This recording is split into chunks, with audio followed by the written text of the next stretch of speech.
Hola a todos, es un gusto estar acá con ustedes. Mi nombre es Lucas Giraldo, docente en la especialización de ciberseguridad de nuestra institución. Actualmente tengo la oportunidad de oficiar como gerente de consultoría de la firma RSM, que es una firma global y mi responsabilidad es toda la vertical de gestión de tecnología y de ciberseguridad. Soy en este momento pues el responsable de llevar adelante esta masterclass en la cual vamos a hablar de la ciberseguridad a la ciberresiliencia.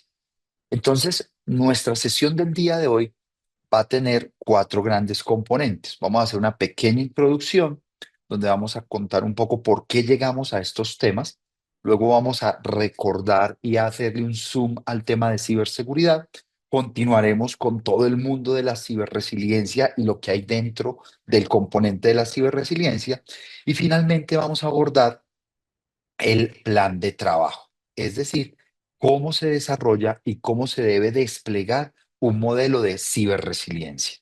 Perfecto. Entonces, nuevamente, es un gusto para mí estar acá con todos ustedes. Les doy la bienvenida. Siéntanse en confianza de hacer las preguntas que consideren en el chat.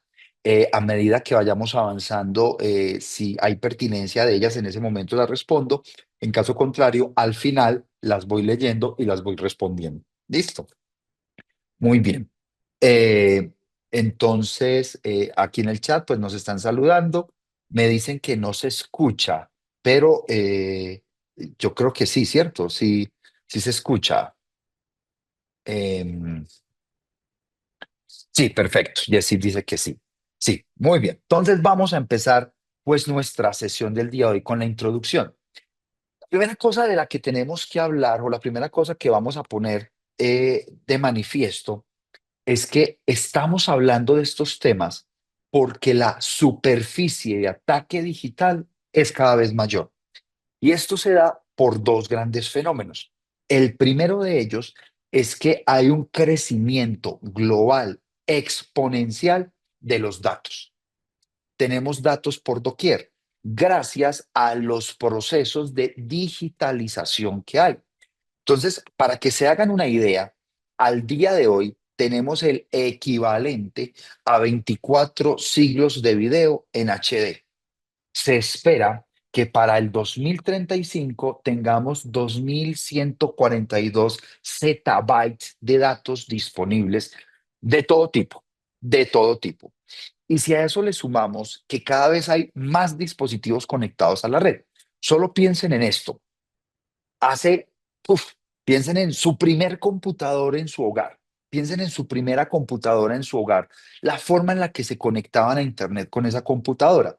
Básicamente era una conexión a través de una línea telefónica, un equipo para toda la familia. Hoy, si ustedes hacen cuentas, cuántos dispositivos usted como persona tiene conectado a la red, pues fácilmente dirías, ah, mira, yo tengo un computador, una tablet, un teléfono móvil, un smartwatch, audífonos, un televisor, una inteligencia artificial tipo Alexa o tipo Siri en mi hogar, una aspiradora, qué sé yo. Entonces, ¿qué ha pasado? Cada vez hay más dispositivos efectivamente conectados.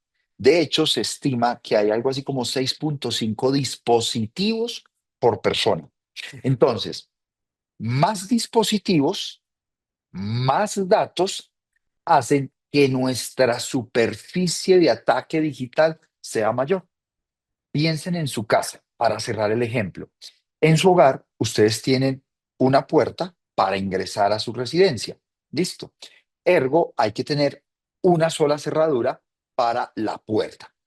Resulta que si tú vives en un lugar campestre, entonces probablemente tú tienes, o en una casa, probablemente tú tienes una puerta adelante, probablemente puedes tener un patio trasero o un espacio trasero donde tienes otra puerta, y entonces hay que tener dos cerraduras porque tienes dos lugares de acceso.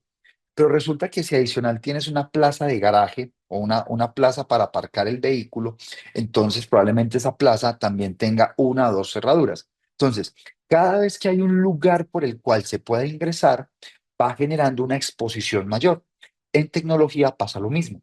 Si yo solamente tengo un computador, pues uno protejo, pero si tengo 6, 7, 8, 10 dispositivos, pues tengo que proteger 6, 8, 7, 10 dispositivos. Así vaya teniendo seguridades de carácter perimetral. Entonces, esta es la razón por la cual nosotros decimos que nuestra superficie de ataque digital es cada vez mayor. Y si a eso le sumamos, si a eso nosotros le sumamos que hay un crecimiento importante en el mercado del IoT, que es el Internet de las cosas. Y el Internet de las cosas es que cada vez hay más dispositivos, ¿ya? Cada vez hay más conexiones, cada vez hay más, digámoslo así, interfaces entre humanos y máquinas que se están conectando para facilitar nuestro proceso de vida y para facilitar, digámoslo así, las condiciones que nosotros tenemos, pues esto se suma a esa exposición. ¿Qué les estoy diciendo entonces en este orden de ideas? Que el mercado de IoT también tiene un crecimiento absolutamente despavorido. De hecho, observen, por ejemplo, cómo van creciendo todo lo que tiene que ver con wireless que se conectan en un entorno particular. Entonces hay sensores de humo, hay sensores de ruido, hay sensores de tráfico, hay sensores para temas de salud, y eso en ciudad. Ahora en las empresas hay sistemas SCADA, hay ISCs, hay sistemas de identificación biométrica, ¿ya? En el hogar tenemos neveras, tenemos televisores, tenemos asistentes virtuales, tenemos controladores de luz, controladores de temperatura. El vehículo tiene computadoras de a bordo que controlan mil cosas, apertura desde el teléfono, etcétera, etcétera, etcétera. Entonces, el mercado de IoT cada vez está creciendo más. Entonces, más datos, más conectividad y un mercado de IoT creciendo, pues hacen que efectivamente tengamos que pensar de manera obligatoria en este tipo de cosas o en este tipo de temas. Es así pues que las organizaciones entonces generan datos a través de que de todos esos dispositivos. Y lo que termina sucediendo con toda esta cantidad de datos y con toda esta cantidad de dispositivos es que vamos a depender cada vez más de la tecnología y cada vez más de las redes en las cuales estamos efectivamente conectados. Entonces, la pregunta es, ¿y si se vulneran? ¿Cómo lo vamos a manejar? Y eso es lo que nos asiste en nuestra sesión del día de hoy. Entonces, ¿qué es la ciberseguridad? Entonces, para hablar de ciberseguridad, el primer punto del cual nosotros tenemos que, obviamente, definir claramente es qué significa una ciberamenaza. Una ciberamenaza va a ser ese acto ya malintencionado que quiere hacer un daño. Eso es una ciberamenaza. Es un acto que quiere hacer un daño. En este caso, tiene un apellido digital. ¿Qué quiere decir eso? Una amenaza, sin el prefijo ciber, una amenaza es un acto que hace un daño. La ciberamenaza es un acto que hace daño en el mundo digital. Por lo tanto, las ciberamenazas tienen dos verticales. Una que va amenazas o ciberamenazas contra la información y la otra, las ciberamenazas que van contra la infraestructura. Las ciberamenazas que van contra la información son digamos, las dos son difíciles, tanto la información como la infraestructura, pero contra la información son particularmente interesantes, porque esas son las que pueden tener dos efectos, o que sepamos que están pasando o que no sepamos que están sucediendo. Me explico. Por ejemplo, una ciberamenaza de espionaje, ya particularmente, tiene éxito si no se detecta que eso está pasando. Por ejemplo, intervenir las comunicaciones de un competidor. Y entonces mi éxito, cuando yo hago ese tipo de ciberamenaza, es que mi competidor no lo sepa. Es decir, que pase absolutamente desapercibido, que no haya ningún tipo de degradación en la red, que no haya ningún tipo de latencia, que no haya interrupción, es decir, que todo siga normal, pero que pueda capturar y que pueda tener la data que efectivamente está transmitiendo sobre un canal.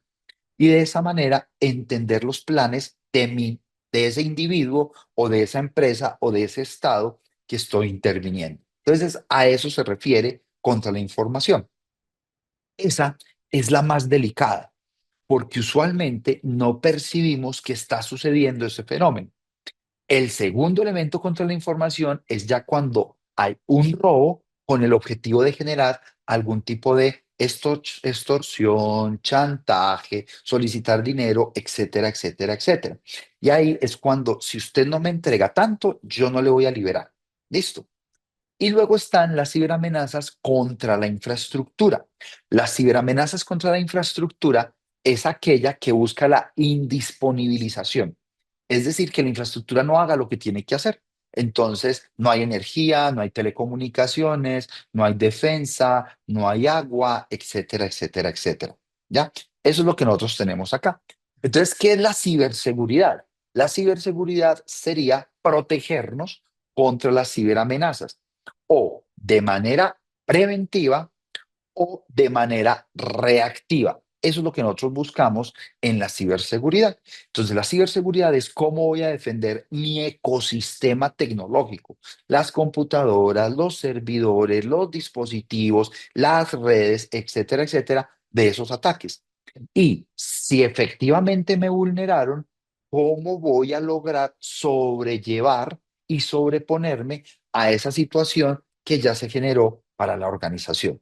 Entonces, nosotros tenemos tres objetivos en ciberseguridad, que son la integridad, la disponibilidad y la confidencialidad.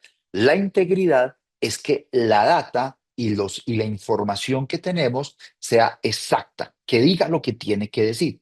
La disponibilidad es que pueda acceder el que tiene que acceder en el momento que se requiere.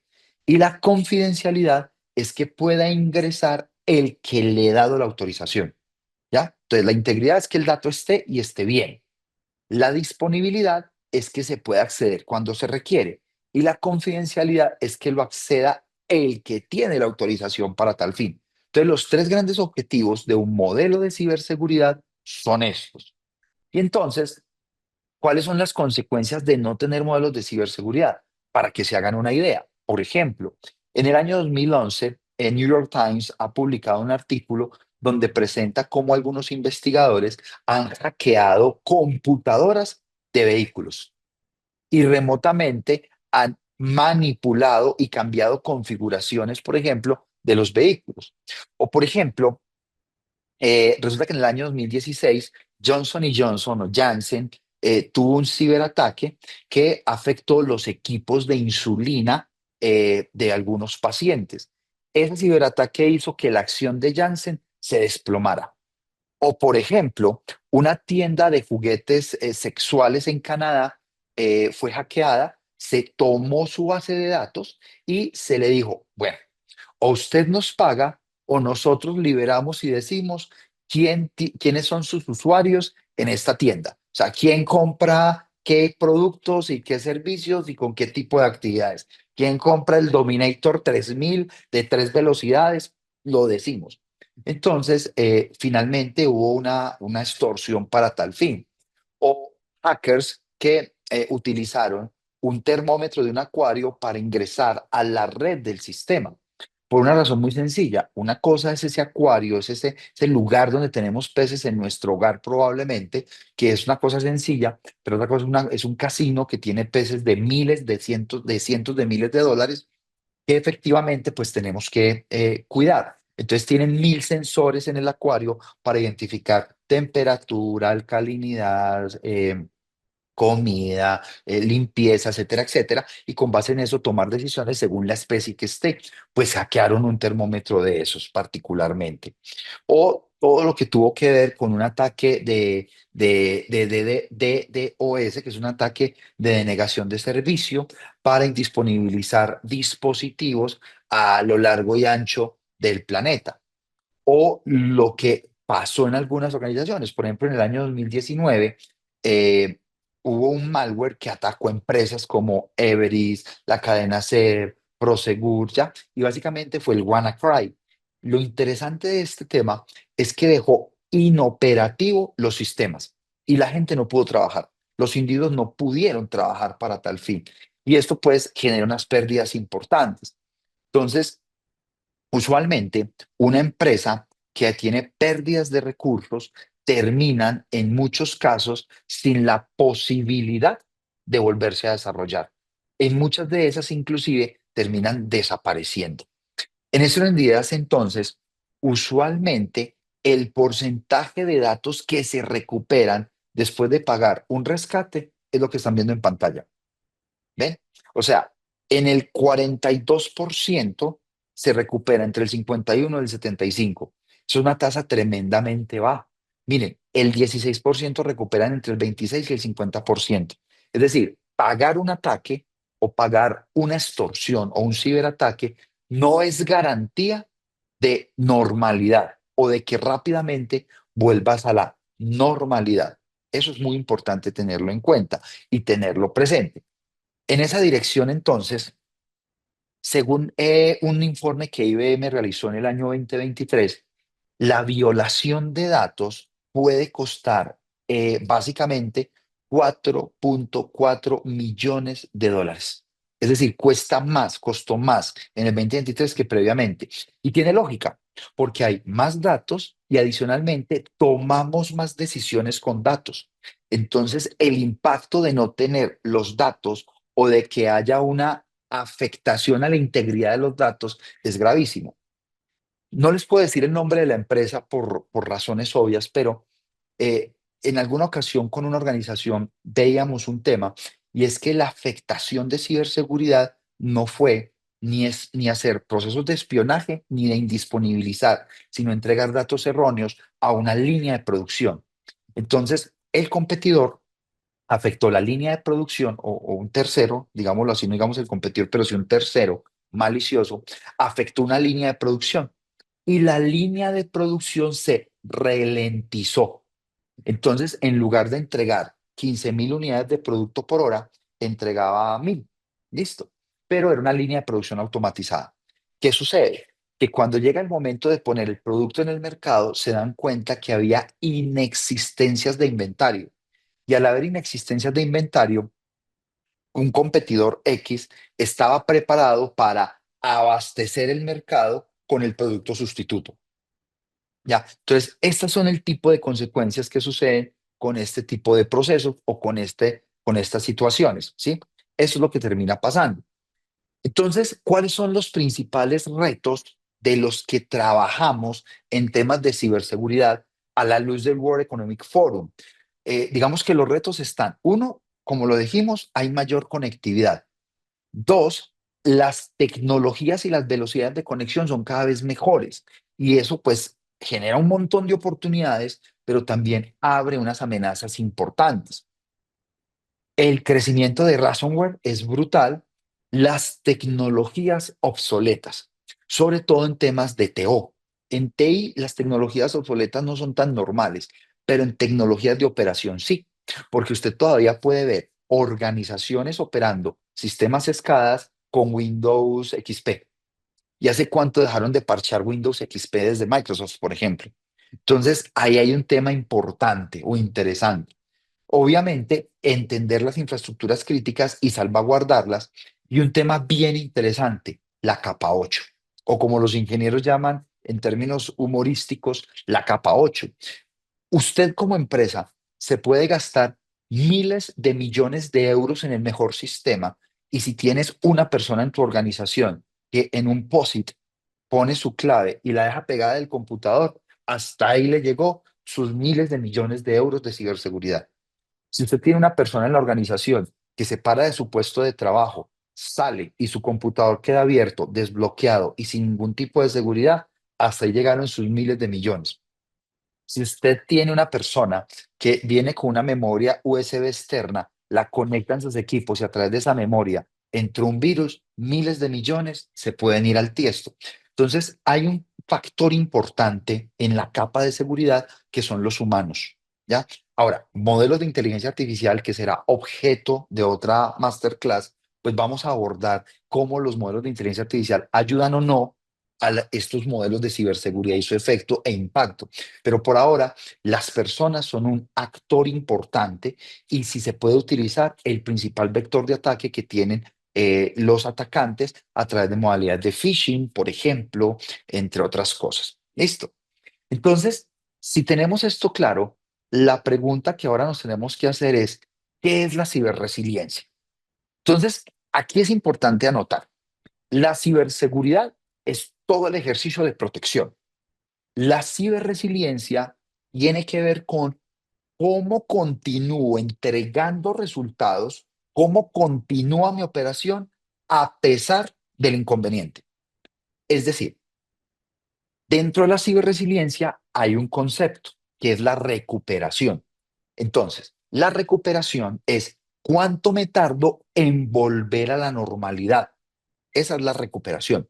La ciberresiliencia es qué tengo que hacer para no dejar de operar. Piénselo de la siguiente manera. Se cae el sistema de facturación de una tienda.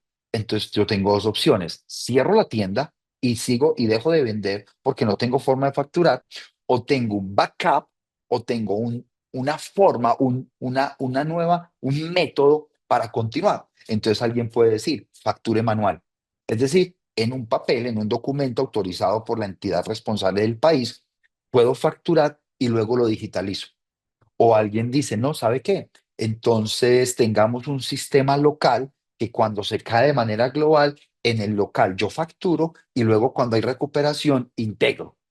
Eso es ciberresiliencia. La ciberresiliencia es cómo puedo continuar con la operación, cómo puede mi organización seguir entregando valor a pesar de la eventualidad. Entonces, la ciberresiliencia suelen ser todos esos planes que me permiten a mí darle continuidad a mi operación. ¿Ya? Eso es lo que yo estoy buscando en esa dirección. Entonces, de esa manera, la ciberresiliencia integra tres grandes conceptos. Uno, todo lo que tiene que ver con gestión de ciberamenazas, tanto de manera preventiva como de manera reactiva. De manera preventiva es que no me ataquen y si me atacan, que no tengan éxito. Pero de manera reactiva es, me atacaron, tuvieron éxito, como minimizo los daños y rápidamente vuelvo a la normalidad. Luego viene toda la gestión de los incidentes y finalmente el manejo de crisis. Y el manejo de crisis es, ya que tengo la situación, que se vino esa situación, ¿qué voy a hacer con ella? Y eso es importante porque nuevamente el World Economic Forum encontró el top de riesgos globales. Y resulta que dentro del top de riesgos globales, miren lo interesante. Miren que los primeros riesgos son temas como cambios climáticos, temperaturas fallos en la acción climática, cambios climáticos extremos, pérdida de biodiversidad, desastres naturales, desastres ocasionados por la mano humana. Pero observen que dentro de todos estos, uno de los que se pone de manifiesto, cuya impacto y probabilidad de ocurrencia es alta, son los ciberataques. Es decir, estamos al nivel de catástrofes globales y es normal, porque como lo decíamos en la introducción, tenemos datos, entonces hay que proteger y eso es lo que nosotros estamos buscando en este modelo. ¿Por qué es importante la ciberresiliencia? Básicamente porque uno va a reducir el riesgo. Ojo, nunca se va a eliminar. Hoy ninguna infraestructura, ningún plan, ningún modelo puede hablar o va a hablar de eliminar. Todos van a hablar de reducir. Entonces la ciberresiliencia busca reducir el riesgo, ¿ya? Y a partir de esa reducción y esa mitigación, reducir la exposición financiera y los daños reputacionales, ¿ya? Los procesos de certificación en resiliencia, los procesos que te permiten a ti demostrar que puedes continuar con tu operación, también generan una mayor confianza en clientes y en muchos casos eleva la ventaja competitiva. Recuerden que Porter nos hablaba de dos ventajas, competitiva y comparativa. La ventaja comparativa es la que yo heredo. La ventaja competitiva es la que yo construyo. Los modelos de ciberresiliencia me generan una ventaja competitiva porque garantizando esa continuidad, yo puedo efectivamente siempre estar agregando valor y entonces hago que mis acciones sean totalmente eficientes. En esos días, entonces, tenemos un marco de resiliencia organizacional que nos entrega el International Consortium for Organizational Resilience, ¿sí? El ICOR. Entonces, el ICOR dice que un marco de ciberresiliencia organizacional debería tener estos 2, 4, 6, 8, 10, 12 componentes. Listo.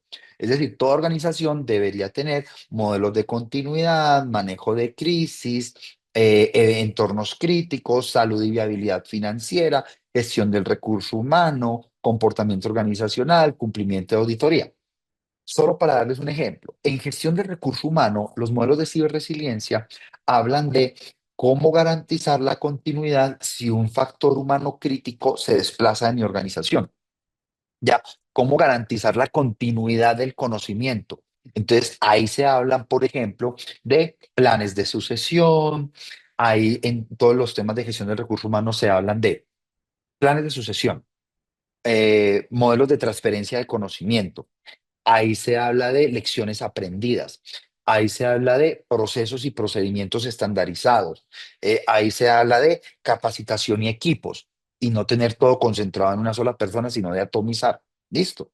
Ahí se habla de ese tipo de cosas. O en salud y viabilidad financiera. Entonces se habla de procesos de apalancamiento, se habla de ahorros, se habla de reputación para sistemas de créditos, entre otras cosas. En el entorno ciber, que es el que nos compete en el día de hoy, básicamente tenemos, uno, la construcción de los planes de continuidad. Dos, el manejo de crisis y comunicaciones. Y esto empezó a ser importante en el entorno ciber por efecto de las redes sociales. Es decir, hace 20 años, 25 años, pasaba algo y el efecto era tremendamente local. Es decir, una organización tenía una situación adversa y el efecto era muy local, muy sus clientes, muy la cuadra donde estaba, de pronto la ciudad. Hoy en día pasa algo y gracias a las redes sociales se vuelve global el tema. Entonces, ese tema, esa globalidad se ha convertido en un eje de desarrollo para los modelos de ciberresiliencia que nosotros montamos. Luego viene toda la gestión de la infraestructura tecnológica, cómo garantizar que esté disponible, que no haya caídas, que tenga los repuestos, etcétera, etcétera. La respuesta a los incidentes y los componentes de seguridad de la información, el gestor de riesgo y la resiliencia en la cadena de suministro. Entonces, estos que ustedes ven en rojo punteados son aquellos componentes del marco de, de resiliencia organizacional que están vinculados dentro del entorno ciber. Es así pues que hay unas prácticas importantes en los temas de resiliencia. Uno es, una recomendación que siempre se da es, sea bueno en lo básico. Es decir, haga los parches, las actualizaciones, mantenga sus directorios activos al día. Si alguien se da vacaciones, sáquelo. Si alguien se da a la oficina, sáquelo. O sea muy ágil en eso. Dos, use nubes para seguridad. Aproveche las nubes y los diferentes sabores que tienen las nubes para garantizar los modelos de resiliencia. Por ejemplo, garantice la elasticidad. ¿Qué quiere decir eso? Hombre, aproveche que si una instancia se cae, usted puede levantar otra en una nube así de rápido, dependiendo del tipo de configuración que tenga. Centre sus modelos de seguridad y de ciberseguridad en los datos. Es decir, tenga presente que los datos son su principal activo. Por lo tanto, cífrelos, tokenícelos. Esa tokenización es interesante porque si te capturan los datos, evitas que haya acceso a ese grupo de datos. Segméntelos, no los tenga todos en el mismo lugar, que no todo el mundo tenga acceso a todos los datos. Etiquételos, haga un buen modelo de gobierno de datos. Por supuesto, demanda de aplicaciones es importante, es decir, cuando usted haga desarrollos y cuando usted haga ejercicios de aplicaciones en su organización, identifique qué se puede hacer por cada punto. Redefina, haga redes definidas por software. Y esto lo que va a hacer, eso lo que le va a permitir a usted es poder administrar las rutas. Entonces las redes definidas por software van a tener balanceadores en el centro que van a permitir que si una ruta se cae o si tienes posibilidades limitadas en una ruta de data o de transmisión de datos, pues puedas activar otra automáticamente. Y obviamente toda la defensa proactiva que se pueda tener. En eso de ideas, una primera cosa que vale la pena hacer es evaluar la resiliencia cibernética de la organización. Y usualmente las organizaciones tienen un bloque de habilidades que tenemos que perseguir o que tenemos que buscar. La primera de ellas, en el primer eje, que es en el eje Y, tenemos resiliencia en ciberseguridad. Y en el eje X tenemos la alineación con la estrategia. ¿Qué pasa aquí entonces? Resulta que en el eje Y, cuando hablamos de resiliencia en materia de seguridad, puede ser débil. Y si la alineación con la estrategia es débil, las empresas están en un bloque de vulnerabilidad. Es decir, no tenemos estrategia, no sabemos para dónde vamos y adicionalmente no sabemos específicamente con qué nos tenemos que defender. Ahí estamos tremendamente expuestos.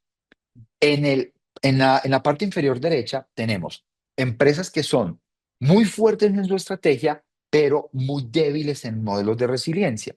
Entonces ahí son los tomadores de riesgos, aquellos que ponen la estrategia por encima de la protección. Y entonces, a como dé lugar, tengo que entregar el producto. Pero eso significa levantar nuestras defensas en el firewall para que hayan acceso. Hágale. Y entonces nos exponemos. En la parte superior izquierda tenemos los bloqueadores de negocio, que son aquellos que nada se puede. Oiga, a mí me encantaría poder desarrollar esta actividad con estas formas. Uy, no, pero es que nos toca abrir y entonces no se puede. Oiga, es que a mí me gustaría que los usuarios puedan ingresar y hacer una compra ágil. Uy, no, eso no se puede. Entonces son aquellos que la tecnología es tan, digamos, los niveles de protección son tan robustos que nada de lo que propone el negocio se puede hacer porque se supone que la tecnología no lo permite. Lo que nos interesa a nosotros son los campeones cibernéticos, que esos son aquellos que tienen un equilibrio, un balanceo entre la resiliencia y la estrategia y garantizan que sus planes no bloqueen la estrategia y que la estrategia se acompasa con la tecnología que estamos teniendo. En ese orden de ideas o en esa dirección, los componentes de una estrategia de ciberresiliencia suelen ser tres: proteja, detecte y evolucione. ¿Qué es la protección? Es la capacidad que vamos a tener para que los sistemas, aplicaciones y datos estén seguros. ¿A través de qué? ¿Quién accede y si puedo detectar una vulnerabilidad previamente? Luego, ¿qué es la detección? Es la capacidad de entender si alguien está actuando de manera maliciosa. Entonces, la detección es, oiga, ¿por qué hay alguien entrando al sistema de contabilidad a las 11:30 de la noche si todo el mundo sale a las 8? Y lo está haciendo con un usuario identificado que trabaja en la empresa y de manera remota. Eso es la detección. Y la evolución es la capacidad de cambiar la postura de seguridad. Es decir, nuevamente, piensen en sus hogares.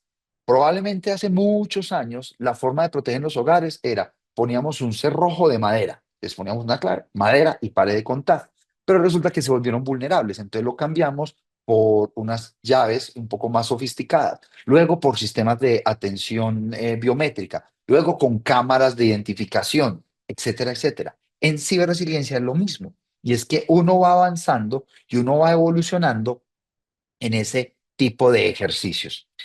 Es así pues que los ciclos que permiten los modelos de ciberresiliencia son: primero, defina la estrategia y eso significa identifique cuál es el modelo de gobernanza y de estructura que tiene su organización. Ustedes pueden creer, les voy a decir algo que ustedes van a decir, no puede ser. Ustedes pueden creer que hay empresas que no tienen, por ejemplo, un mapa de topología de red. Es decir, sí, yo estoy conectado a Internet. ¿Cómo? Entonces, listo, ¿qué APs tienes? ¿Con qué switches? ¿Con qué routers? ¿Con qué servidores? ¿Qué canales? ¿Cuáles son las rutas? ¿Dónde están sus racks? ¿Qué redundancia tienes? Y te dicen, tengo todo y no lo tengo mapeado. Entonces, lo primero es identifique qué tienes en tu organización y a partir de eso detecte o pueda, digamos que a partir de eso se puede establecer cómo vamos a anticipar y abordar esos eventos adversos. Luego es todo el modelo de resistencia y es básicamente qué tan flexible puedes llegar a ser. ¿Hasta dónde puedes estirar tus defensas? ¿Hasta dónde puedes tener un plan de contingencia que pase de lo digital a lo análogo? Luego defiéndase. Y es qué capacidad de protección tengo contra eventos. ¿Sí? ¿Hasta dónde puedo llegar? ¿Qué puedo proteger? ¿Cuántos ceros a la derecha estoy dispuesto a poner en mi sistema de seguridad? Entre más redundancia y entre más capacidades de recuperación voy a tener, más ceros a la derecha le tengo que poner al presupuesto para tales fines. Inspeccionar es la capacidad de poder identificar y de revisar constantemente mi infraestructura en tiempo real. Ahí, por ejemplo, los sistemas SIEM o los sistemas o los SOC ayudan cantidades. Observar y es entender qué puedo automatizar, qué no puedo automatizar, qué puedo detectar, qué no puedo detectar. Luego, recupere y evalúe y finalmente adáptese. En ese orden de ideas o en esa dirección, digamos que la estrategia de resiliencia cibernética tiene cinco grandes componentes. El primero de ellos es que busque cómo puede habilitar trabajo remoto seguro. ¿Qué quiere decir eso? No solamente durante la pandemia, sino que antes de la pandemia ya muchas empresas venían desarrollando ejercicios de trabajo remoto. Entonces, el objetivo es cómo vamos a proteger a los stakeholders, a los grupos de interés cuando hacen modelos de trabajo remoto. Entonces, ¿cuáles son las iniciativas de ciberresiliencia que se puede utilizar en ese tema particular? Entonces, por ejemplo, supervisión de quién entra de quién entra a la organización para el tema perimetral. Yo voy a entrar a un campus universitario, tengo que pasar con un carnet y luego de que paso con el carnet tengo acceso a. Lo mismo pasa en las redes. Si alguien va a entrar, habilito una VPN, primer filtro, la VPN llega a mi firewall y en el firewall usted garantiza con sus credenciales que usted sí sea usted. Y de manera perimetral protejo mi trabajo remoto, ¿ya? Y eso significa también verificar que las conexiones estén seguras. ¿Ya? El segundo elemento es desarrollar un plan integral y el plan de respuesta. Eso quiere decir construye un plan de continuidad. Entonces, como vimos previamente, yo hago un mapa de mis activos, hago un mapa de mis operaciones. Entonces yo tengo una operación específica, facturación. Si se cae el sistema, ¿cómo facturo? Yo tengo una actividad específica, llenado en una planta de producción. Si se cae la máquina automática, puedo pasarla a una máquina manual para que un humano pueda controlar el llenado de una botella, por ejemplo. ¿Mm? Energía. Resulta que tengo transmisión por una ruta y por cualquier motivo se cayó esa ruta, por un problema legal, por un problema de terrorismo, lo que sea. Entonces, ¿cómo puedo habilitar otra ruta? Tengo rutas redundantes, eso es lo que yo estoy viendo acá, ¿cierto? ¿Eso qué quiere decir? Que identifico los riesgos de mis procesos y a partir de eso defino cuáles son críticos que no se pueden caer y ahí pongo todo el enfoque y cuáles son menos críticos que pueden esperar los modelos de recuperación. Luego construya una seguridad cibernética y una hoja de ruta, es decir, identifique su plan de ciberseguridad, sus PESIs, sus planes estratégicos de seguridad de la información. Esos hay que mantenerlos actualizados. La recomendación es que mínimo tú revises tus planes estratégicos de seguridad de información cada año, mínimo. Dependiendo del sector donde tú estés, puede ser más rápido. Cuando uno está, por ejemplo, en el sector de tecnología, los planes de seguridad de la información se revisan cada 2 o 3 meses. Si tú estás en un sector un poquito más, digamos, estructuralmente estable como energía, por lo menos mínimo cada año. Pero tener un plan estratégico de seguridad de la información y mantenerlo revisado. Eso se puede hacer con terceros y con personal interno. Los terceros te dan una mirada diferente a los planes que usted tiene. Por supuesto, desarrolle las capacidades de detección y respuesta. Ahí apoyes en herramientas. Es decir, una capacidad de detección con humanos es muy difícil al 100%, pero como lo decíamos hace unos minutos, un CIEM, un SOC que puede ser virtualizado, puede ser tercerizado, puede ser que usted lo tenga. El mejor sabor que usted considere es importante porque eso te va a ayudar a saber qué está pasando en tu infraestructura. Oiga, ¿por qué el profesor Lucas está entrando en la infraestructura del IEP a los sistemas financieros cuando él solamente tiene acceso para? Pero entonces, ¿por qué está entrando con sus credenciales? ¿Cómo vulneró? Y entonces lo vigilo, ¿ya? Y por supuesto, eduque a los usuarios. Tal como dice Yesid en el chat, Capa 8 se define como la interfaz entre la silla y el teclado, tal cual. Es capacita esa capa 8 a esa interfaz que a veces mete mal el dedo y tiene problemas importantes. En esas medidas, entonces, ¿cuál es esa diferencia que hay entre ciberresiliencia y seguridad? Por definición, la seguridad es lo que yo hago para que mi empresa minimice los riesgos. La ciberresiliencia es lo que yo hago para continuar con mi operación y recuperarme. El enfoque de la ciberseguridad está en los procesos para proteger contra delitos. El enfoque de la ciberresiliencia es tecnologías y procesos, pero para continuar a pesar del incidente. La función de la ciberseguridad es minimizar el riesgo. La de la ciberresiliencia es continuar, es minimizar los tiempos de exposición al riesgo. El requisito de seguridad cibernética es un plan de reinicio de operaciones, mientras que el de ciberresiliencia es adaptarme a lo que el entorno me está poniendo o me está entregando. Entonces, ¿cuáles son esos pasos para lograr una mayor ciberresiliencia?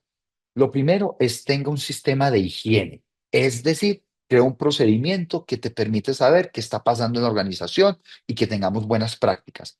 Desarrolle el plan, un plan multifuncional de planificación. Defina perfiles de riesgo para equipos, para tecnologías, para personas y para procesos.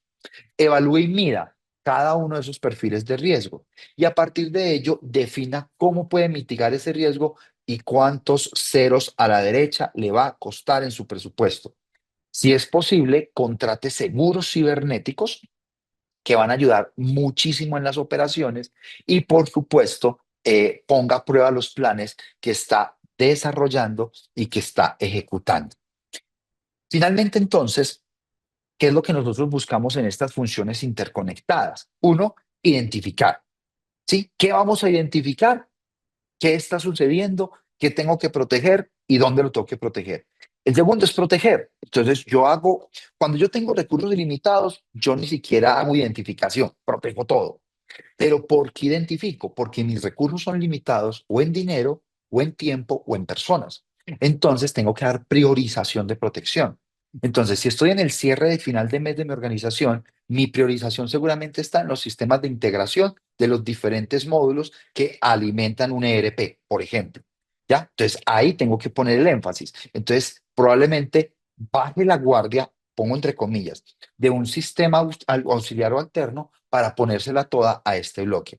Luego, todos los procesos de detección que tienen que ver con qué está sucediendo a través de los sistemas de monitoreo. Luego, responder. ¿Cómo respondo ante la caída del sistema?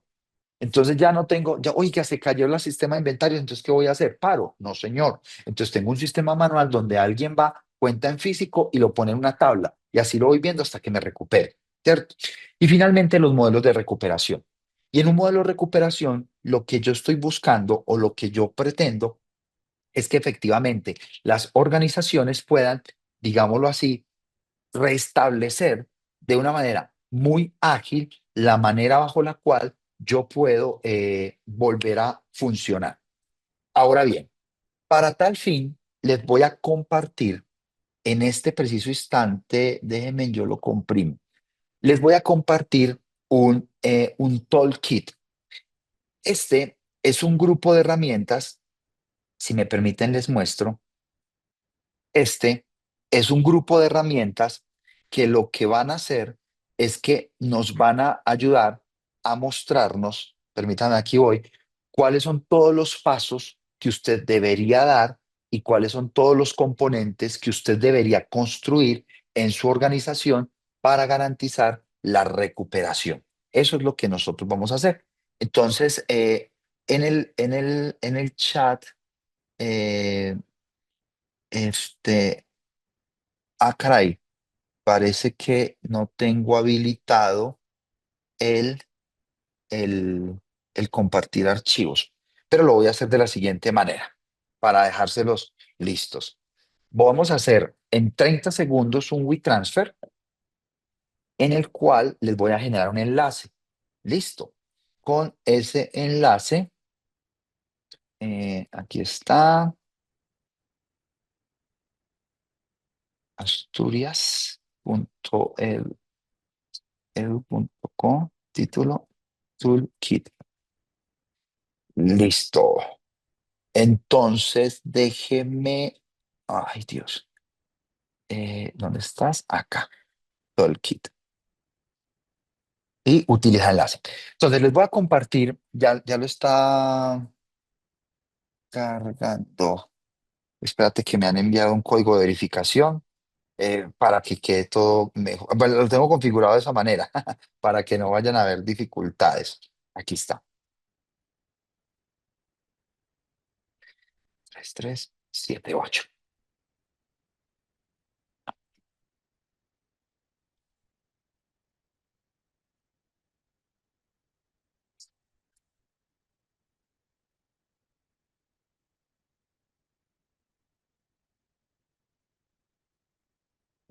Listo. Entonces, ya está cargando.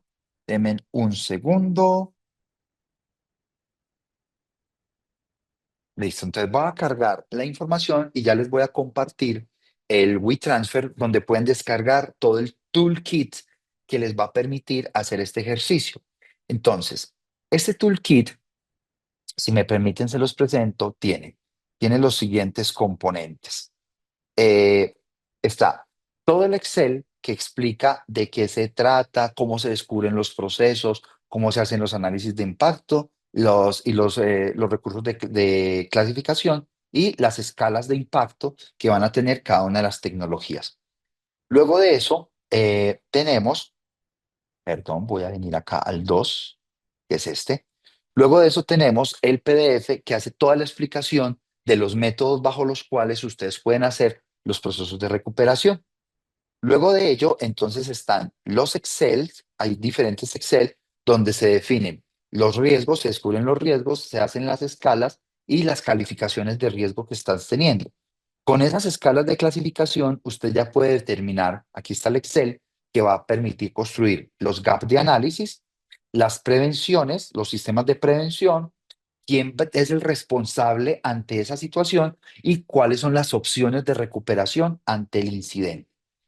Y luego de eso, vamos a venir a todos los modelos de continuidad de negocio, ya específicamente el plan el template o el formato para hacer el plan de respuestas, el formato para manejar las crisis en temas de comunicaciones, en términos de presupuesto, en términos de personal, el formato que habla del plan de continuidad de negocio, el formato de recuperación de desastres de tecnología y cómo montar esos desastres de tecnología, el formato o el checklist para retornar después de un incidente grave como una pandemia y, por supuesto, un documento sobre los ejemplos que hay en la materia. Listo, entonces, estoy copiando un mensaje y everyone. Y en este momento, en el chat de la sesión, deberían ver el WeTransfer y deberían poder descargarlo. Listo. Entonces, déjenme saber si les funciona el toolkit que les estoy compartiendo. ¿Sí? ¿Sí les ha llegado? Me escriben por el chat si les llegó o no. Creería que sí. Perfecto, listo. Entonces, ahora, si tienen alguna pregunta o alguna inquietud, este es el momento para hacerlas. Estoy atento a través del chat. ¿Cómo puedo proteger mi laptop cuando trabajo en blockchain? Mis operativas con criptos en el ecosistema de finanzas descentralizadas. Te voy a hacer solo una pregunta. Cuando hablas de protección de laptop, ¿es porque estás minando porque tienes las claves y las wallets en el sistema para tal fin? No está minando. O sea que lo que estás haciendo es que estás como protegiendo las billeteras. ¿Te entiendo?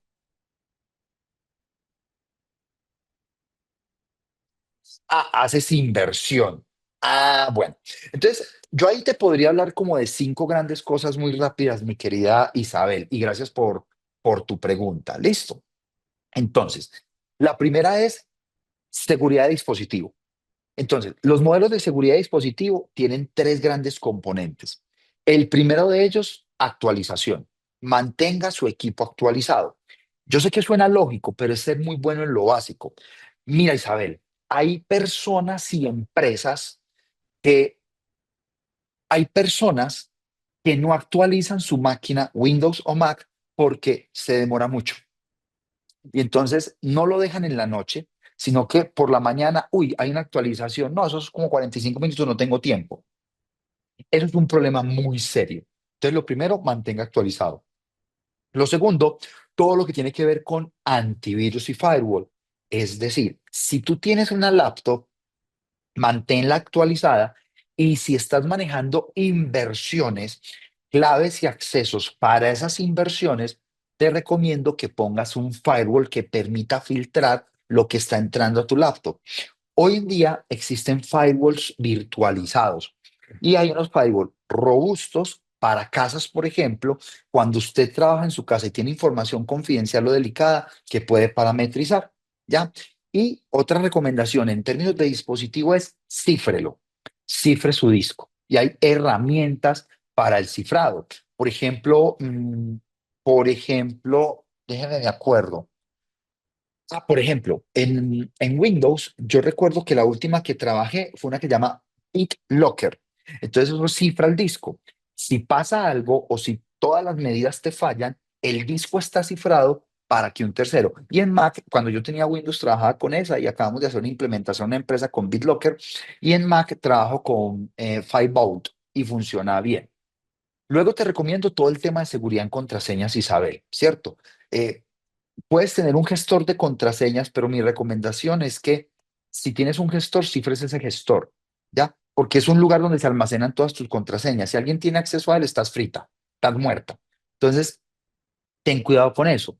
Y garantiza autenticación de doble factor, ¿ya? De manera tal que en las operaciones más complejas, y te lo digo porque pues, yo tengo por práctica personal, yo trabajo con una plataforma para comprar y vender acciones ya a título personal, y yo tengo un modelo de doble autenticación para aprobar y contraprobar las operaciones, ya sea la compra o la venta de acciones o de opciones. ¿Listo?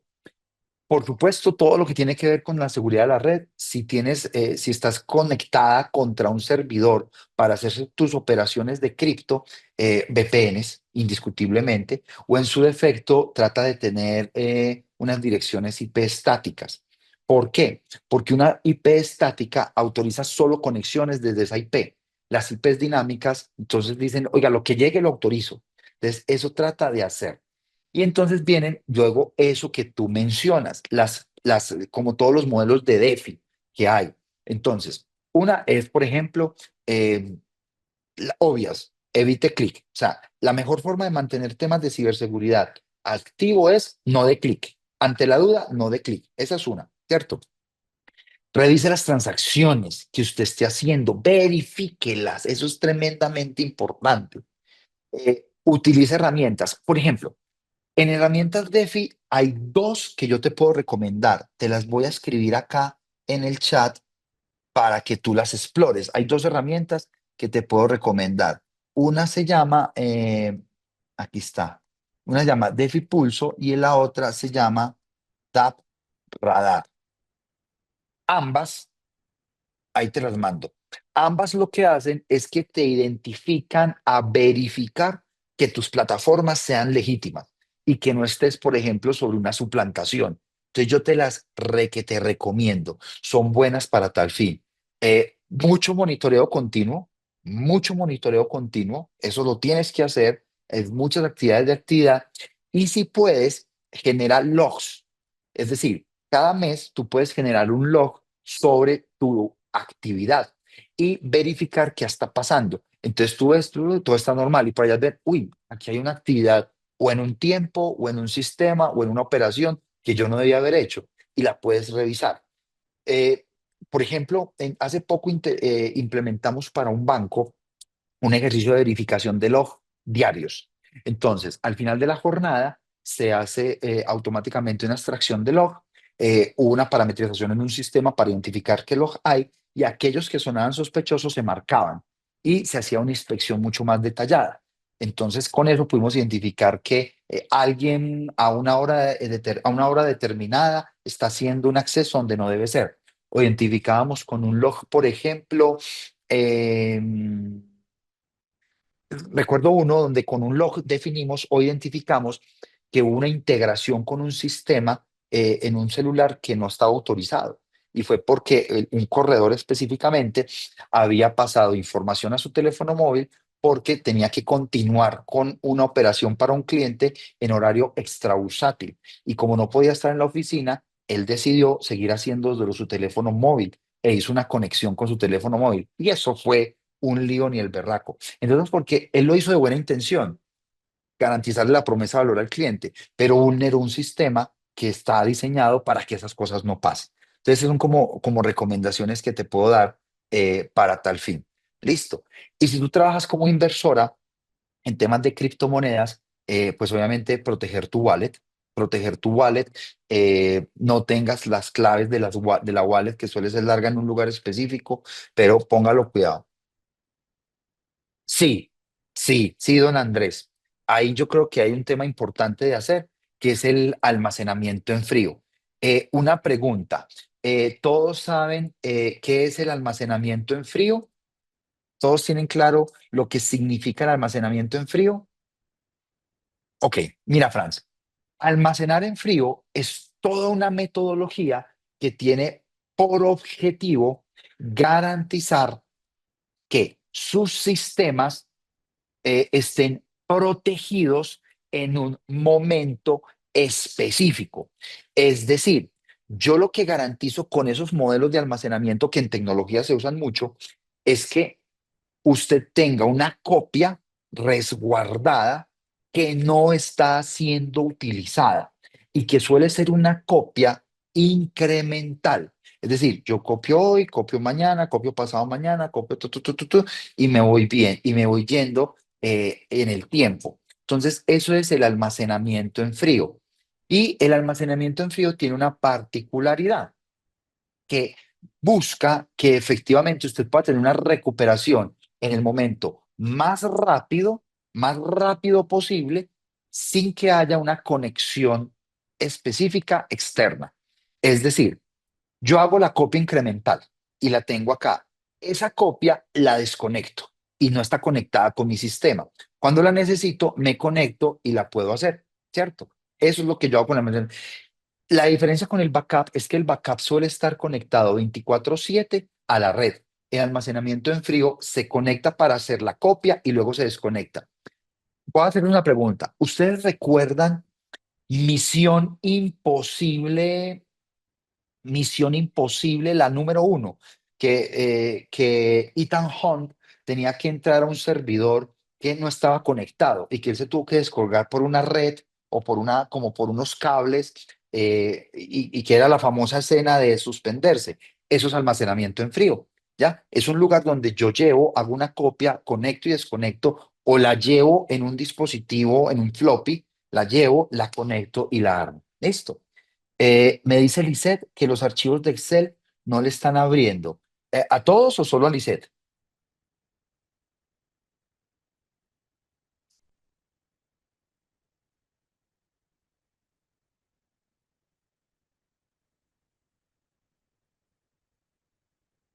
A mí también. Listo, entonces voy a hacer lo siguiente para que no vayamos a tener para que no tengan esa dificultad. Denme un segundo. Voy a hacer esto. Voy a poner todos los archivos, no en un punto zip, sino en, aquí está, aquí, sino que también los voy a poner abiertos, ¿cierto? Deberían funcionarles, pero también los voy a poner abiertos para que no vayan a tener ningún problema. Listo. Muy bien.